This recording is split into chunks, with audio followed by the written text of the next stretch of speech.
We're back with our supermarket sleuth. Now, the Commerce Commission have done their report, but they've also are now experiencing huge inflation. What's going to happen? The inflation has muddied the waters.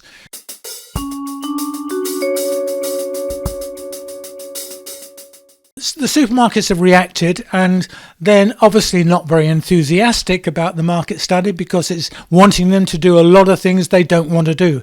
Certainly New World, Foodstuffs North Island, has come out and said, there are things we can do. We can make the promotions a lot easier to understand. We can also use more unit pricing, so you've got a better way of comparing prices between one brand and another because of the unit price on the ticket.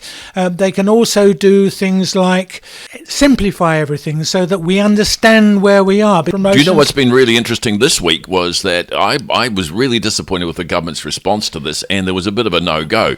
Now, I do note that the supermarkets have pulled their head in to some extent, but this week the language from Minister Parker indicated that inflation is going to cause them to do something else. Do you got any speculation what that might be? Well, they're going to have to look at that at the moment. Inflation is hitting everywhere. So it's hitting, from the supermarket's point of view, it's hitting the supply chain. The cost of getting the goods to the store is increasing. It's also hitting the suppliers because they're having to get stuff in and then push it onto the supermarkets. That's costing, that's more increases. Wages are going up. That's putting another factor in. Now, one of the things that I got very excited about when I saw what the market study suggested that they could do was divest of some of the stores. Now, obviously the supermarkets don't want that. They don't want to lose any stores because they're going to have less revenue if they lose stores. So what have they said? They said, they'll relax the rule over the land covenants, which means in a mall, you've got a countdown. There may be another countdown in one or two malls because that used to be a food town or something like that, or a Woolworths. What they're going to do is they're going to say, okay, we'll relax that so that if a competitor wants to put a store into that mall, we won't have any objection and the landlord can go ahead with that. Well, that's a move in the right direction, but it's only one move and there are so many factors to take into account. It's interesting that it's only Foodstuffs North Island that has actually made any suggestion about what they will try and do to soften the blow. Countdown, Woolworths Australia, it's very quiet.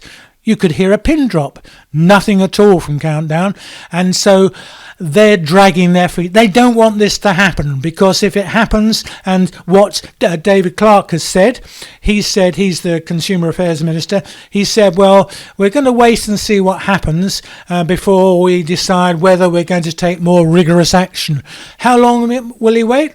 At least till the end of the year. Till the end of the year, politics is going to play a big part in this now. Labour will see an opportunity here because they can do something and then next year they can point back and say, look what we did last year to help ease the problem in supermarkets. On the other hand, Christopher Luxon, who's already getting some complaints about lack of movement on this, National will be sitting down and working out a strategy on this so that they will have something to offer next year. But when it becomes political, that's not really what we want. We want action. We do not want this is politics. A space we got to watch, Mr. Sleuth, and I shall be watching. Don't you worry. We'll get him back, folks. We'll get him back each week, and we'll interrogate this man.